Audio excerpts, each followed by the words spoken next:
rồi. Lên được chưa đấy?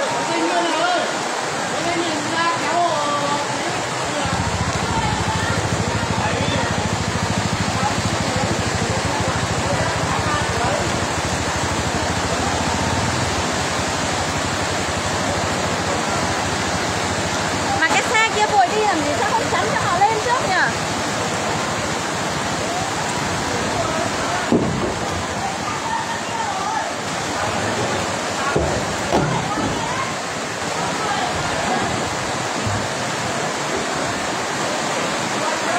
Mưa to thế.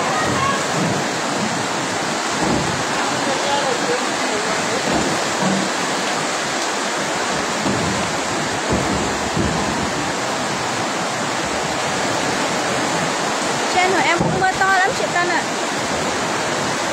Sợ thế.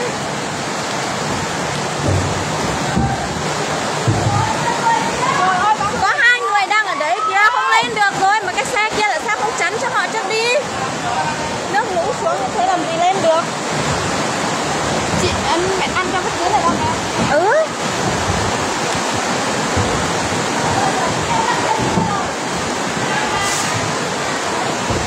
Cả cái hàng rào kia đi hết mà.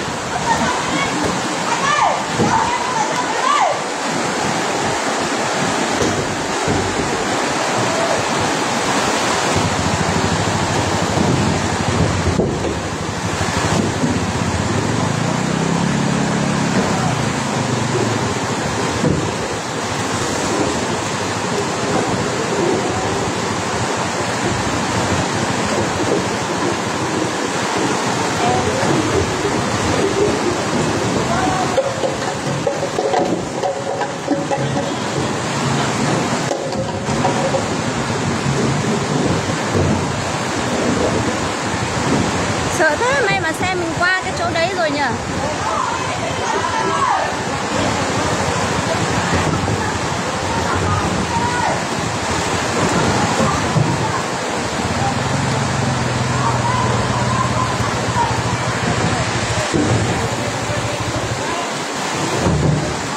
Hai người kia lên được chưa đấy? Sao nó không có đâu ạ? Ủa hiện bên không thực sửa mất được 70 xưa đó. Điện thoại 6 nè đó. Xe máy số lít con á. Thấy được con á. Còn nằm ma với mế đâu con á.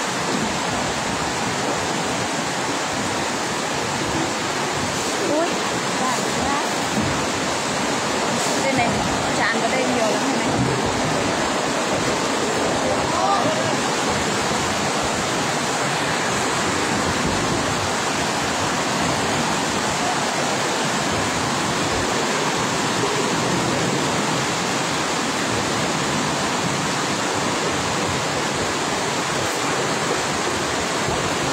Lạnh quá.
lò nữa, lò thì cách đó.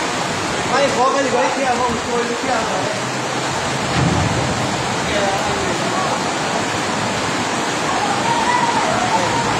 Cách lò.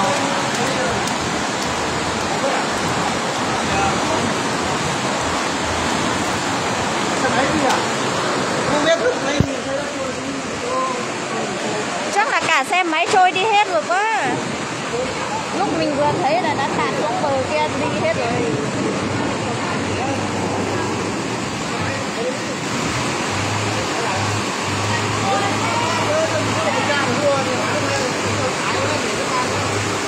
Hay ông má lại mết rồi á?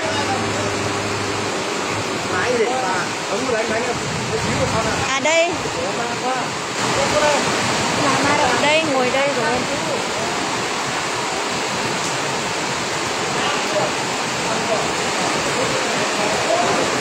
Máy nói mà. Ừ. Nó vẫn nằm ô cơn nên nó mau đớm nó không đến nọ.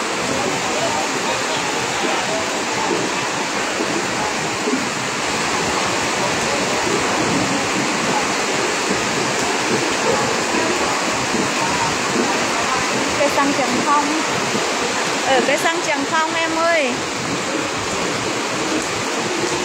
Lạnh thế.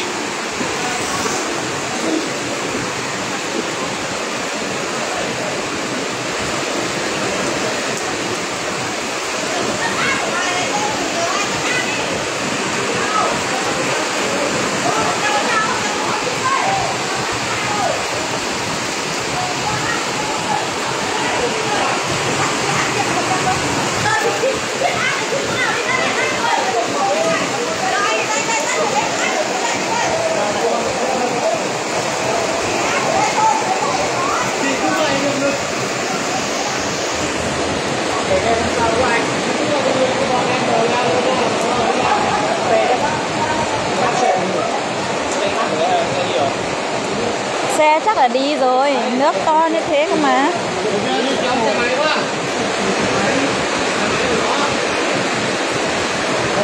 Xe bên chắc không mất quăng nó lo nó. Đi về bác đi nó. Mình nằm ô hành chắc phải lấy cứ đi.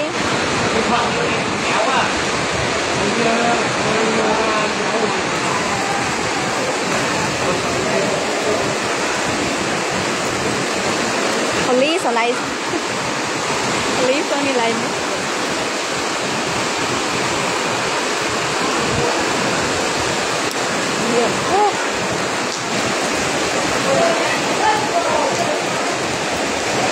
mà con phone của bên con đi ba ha cái thằng con ba đi là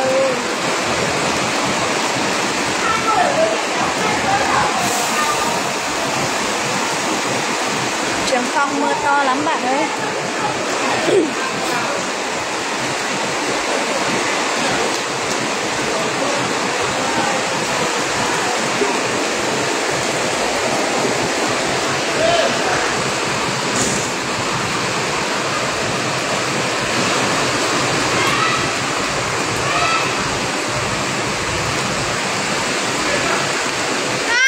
Tuần xe nó con á.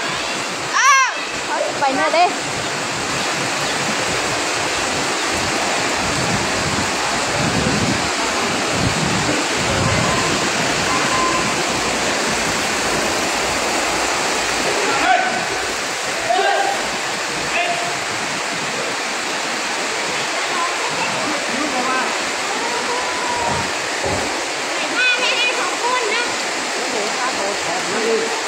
Đó, đi đó. Ừ. Xe sau tên nữa, tức là khẩu tay nó lo. Chắc xe làm mất rồi. Với hôm qua tay anh ấy hiện sao trùng bọt cho nó. Xe chắc không năm ma phải đâu lo. Mình hả tiêu nằm ô anh má. Nhưng mà chẳng có tỉnh mát sáng nọ. Và mình lấy ô cơ nọ. máy nắp đầu khói nó ao nọ. Chẳng bà nè bạn khen chắc lượng áo khôn điểm đi đó là nó. Như thế nào kho đông hết kìa.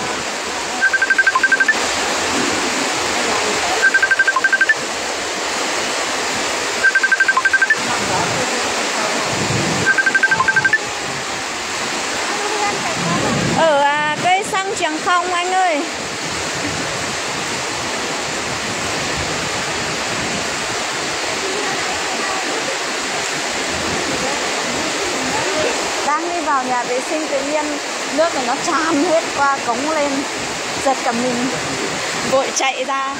Trời ơi.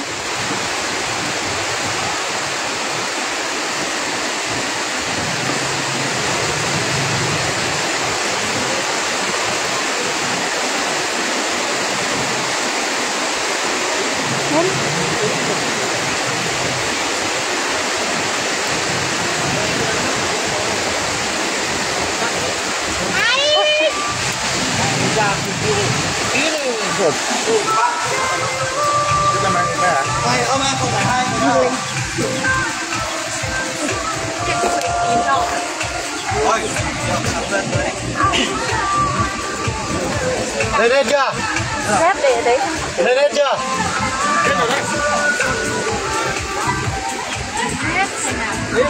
Điều hắn đang vào cái năng. Mét của nó phải tăng hầu. Cất cô giáo à? Cô giáo hay sao chả biết. Đeo máy tính. Nhìn thấy là chặt tính được đấy. Được xe máy chắc nhốt được chưa? Đang kéo bà lên sau lại trôi in. Thế bà kia kéo mãi cái thằng xe tải nó đỗ đấy thì nó đỡ. Thế cái xe kia lại đi qua mất nữa, xong rồi bà kia lại đi nốt nữa. Xe máy phải mà mới được, xe máy đấy. Với cạn buồn. Cạn của hay là Được tính cái đó đi. Rất nhiều vậy. Đằng mất hơn nè.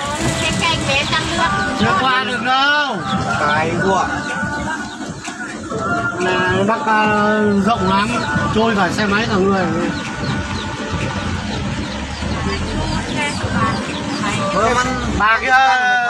Bà kia chỉ cần một tí nữa là xong rồi. Kéo máy lên nữa. Mẹ mặt xanh như đít nhái rồi. Chắc là cái của chị phải thảo nó. Cảm ơn.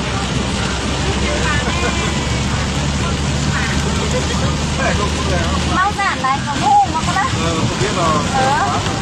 Sợ quá, hoang mang quá rồi quên luôn mà.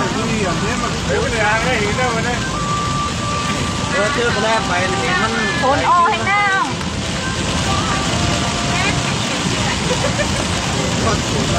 hai người ở đấy cậy cái gì ấy. Cậy cái gì? Lôi bà kia lên đây. Cái gì đấy? Bà ấy bảo nghe thấy tiếng ồn chạy ra xem, sao lại bị trôi. Thế xe máy của bà kia, hai nhà kia đi xe máy rồi. Hải Sơn còn thấy bảo nước mạnh hơn đây. Ở trên cái cống trên này nó xuống rồi. Thì đi Sơn La về.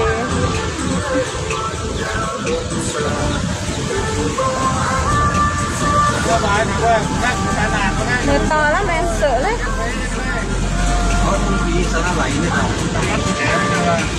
Tại sao nó mà đó à? Phải làm cái chắn tàu xuống này chi sang.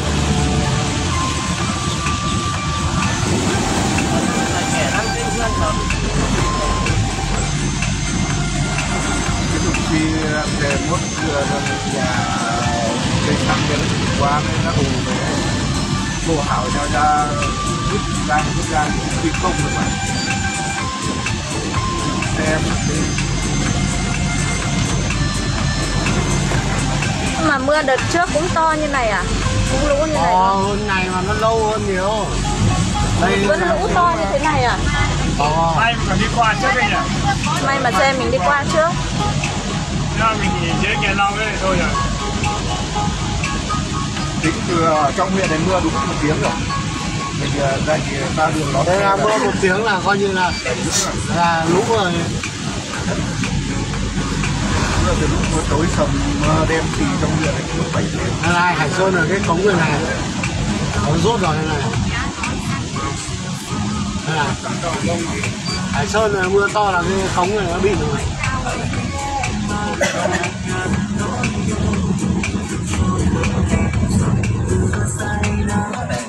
Đầy bùn.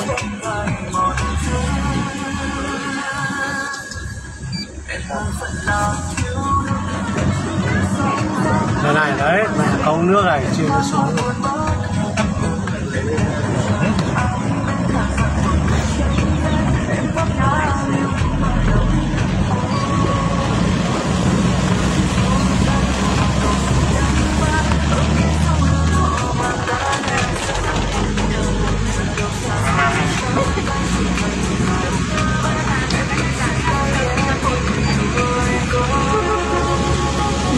mưa từ Triềng Cang nhỉ? Mưa từ đoạn Triềng Cang lên dưới Trạm Cọ rồi lại không mưa. Đâu bé nó kho tiếp với của bạn đây thân của con phải hẳn nó con kho mai nên cân báo của xe này. xe thì nó mắc ở đấy rồi, nó có cái bờ rào cắt gai ở đấy, mình ra đến nơi thì cái dây gai thôi, mình lại bảo là để quay lại lấy cái dây thừng để cho nó cầm kéo vào thôi, chứ mình ra thì mẹ nó lại quấn nốt thì bảo mấy cái thằng cây xăng nó ra kéo cái bà ấy lên với mấy thằng đéo dám ra, nó cũng sợ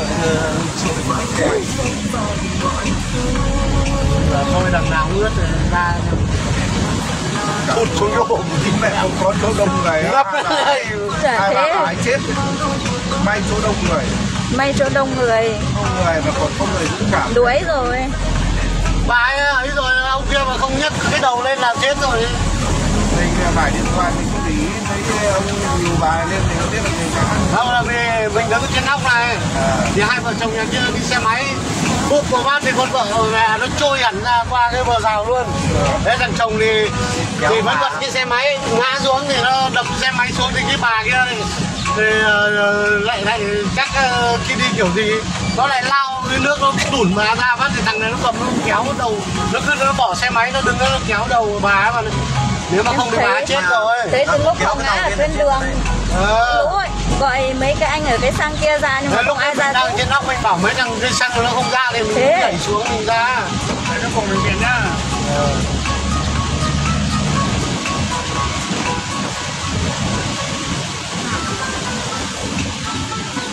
Mấy cái ông cây xăng kia mải dọn mấy cái phi kia đã để ý đến người. Rồi em để tiền đấy thôi.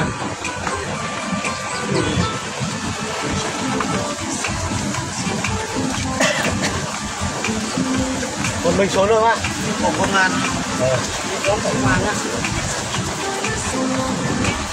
Anh gửi này tí áo gia đình Mất to quá cả nhà, sợ đấy. đấy. Đến cổng công an, tám một cái chỗ bà bán xôi này.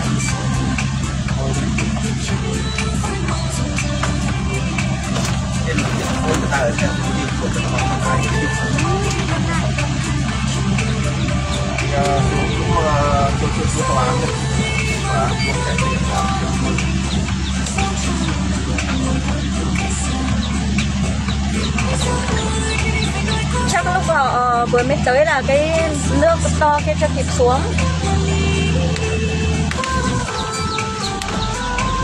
Đó mà mưa tầm 30 phút và to như thế nữa thì nước trên kia nó lao xuống thì kinh khủng lắm đấy. Thế Được cách đây còn độ 4 hôm ấy, 4 hôm 5 hôm nó cũng nước cũng như này mà. Bác đồ tiếp một đồ lên trời. Còn vừa tiếp như này đúng nữa. Giờ nó không cấm nổi trong nước đất thì no nước rồi.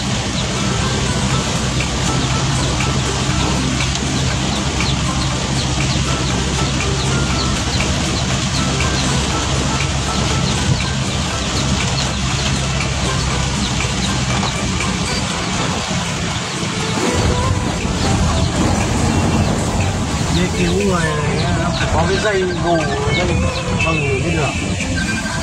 nước đang to.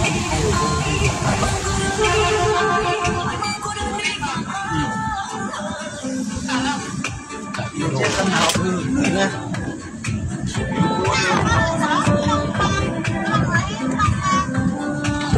Tí lại quay lại.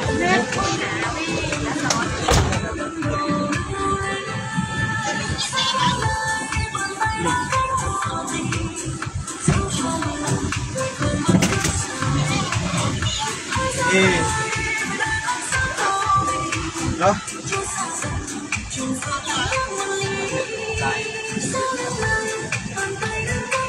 Không uống ha.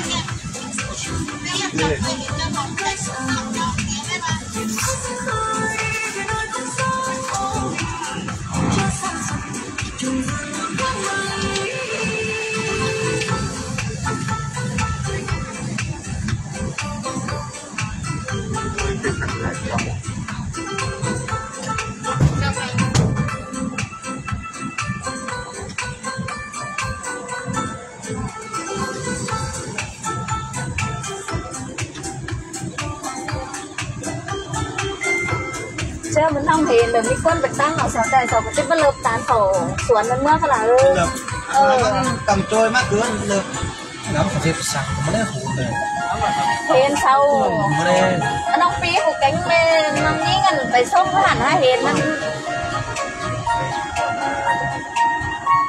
thế phải là con nhân kem nó có 7 năm thế phải là cái sang anh thế sao anh để quân cái này năm thằng nó nấp áo ý xin sáu nhắn sang bằng nhìn đi thôiผมไม่เท่าคนเจ็บสังทุกหันนี่โน่น้ำปีกันnóไหลของน้ำม้าmớiตัวมันเลย của hai hên sáu lôมันnhanh nữa nó cái phải cây sang nữa đấy trồng môn củaมันจะกำแมนน้ำเกาะมา toàn phi giàu sao nữa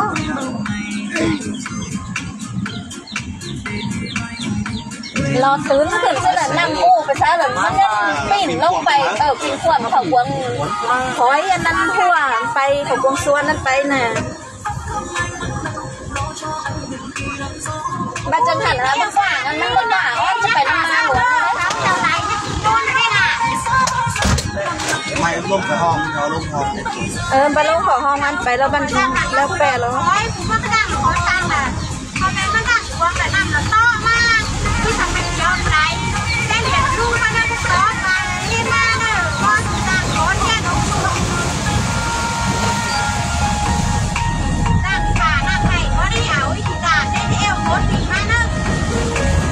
mưa to lắm thua em xuống như nào em xuống trường tiểu học không nhiều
nước nó chảy nhanh rồi.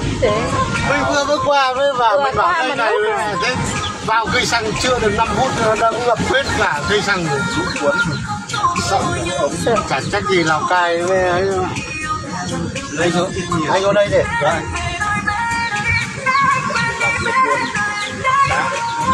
rồi chào em nhá cùng trên nhá công an làm thẻ căn cước gì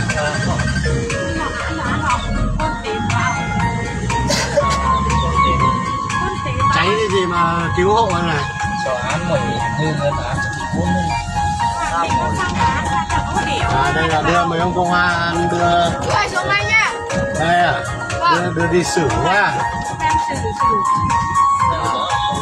bay ui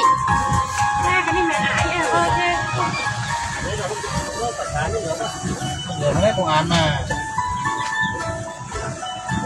mấy người em một người thôi đây hỏi nó ngân xe làm tiền em một người đây em chuyển khoản 2 người nha ăn tiền này nhé chắc xếp có đủ không xếp rồi đi vừa cười em mặc em comment bác gọt comment ra phùa này 2 3 4 này cổng công an rồi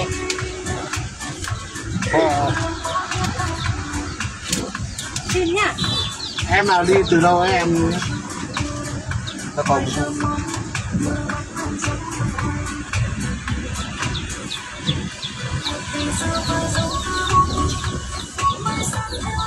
chợ đây ngập đây ngập chợ rồi yeah. Sợ ngập rồi em xuống lấy được ý đấy gì chuộc lấy xe. em xuống đi không phải lấy đâu. Trên phải Thôi đi nào. 20.000 thôi. Tấm lòng tốt, giúp người tốt. Không có tiền lẻ thì thôi.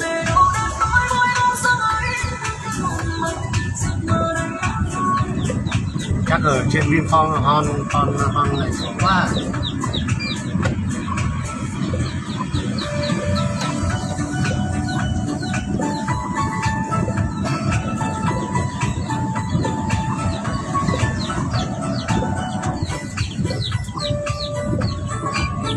Chắc không.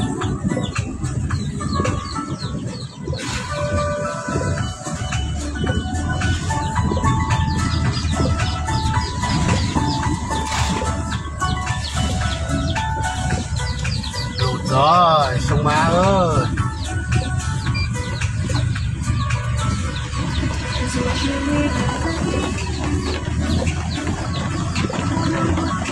chỗ này còn chảy ra nhiều lắm này. Trong này nó ra này, trong núi này. Đây là đấy, nước là Ngập vào nhà.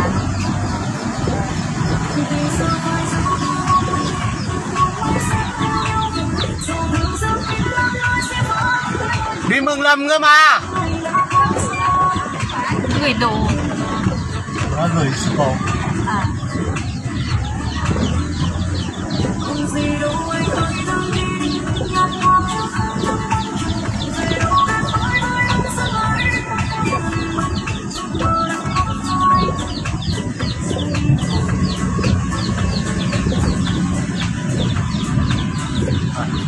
Em lên trên trường trước rồi anh quay lại như đã rồi.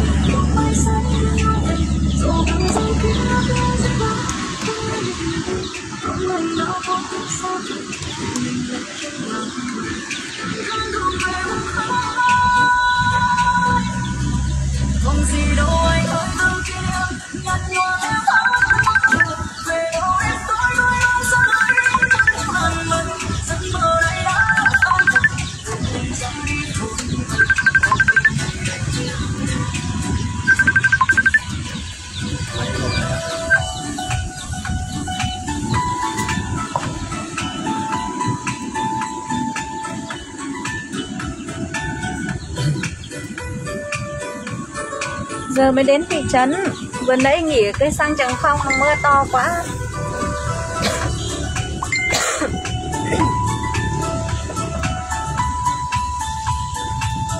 May mà xe vừa vào cây xăng, không thì chả biết kiểu gì nữa luôn.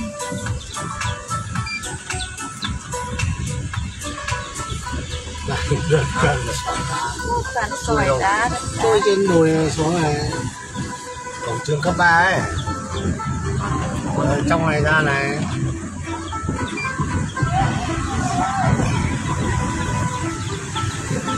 Đấy, trong này đấy. Cứ ở trong cái lối nào trong khe này ra là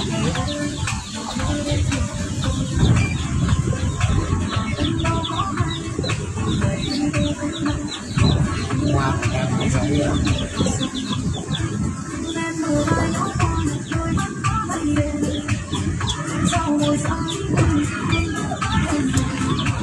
Điếu học sinh ở đây hòa đây. đổ vẽ cả tường đây này. Ôi đổ tường.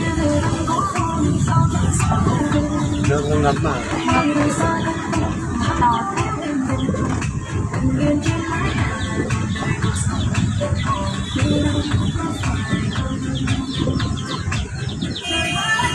Cảnh sát đang đi bắt.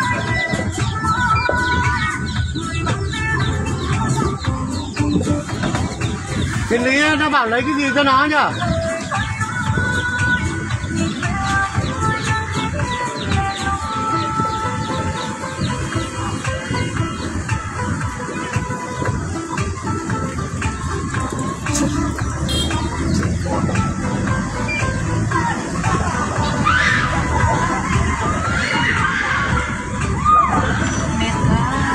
Phải các anh công an chứ để đưa lên mạng này. Việc tốt, việc tốt. Chưa đi được đâu. Đang lụt ở chỗ bản Búng ấy. Tôi đi qua rồi.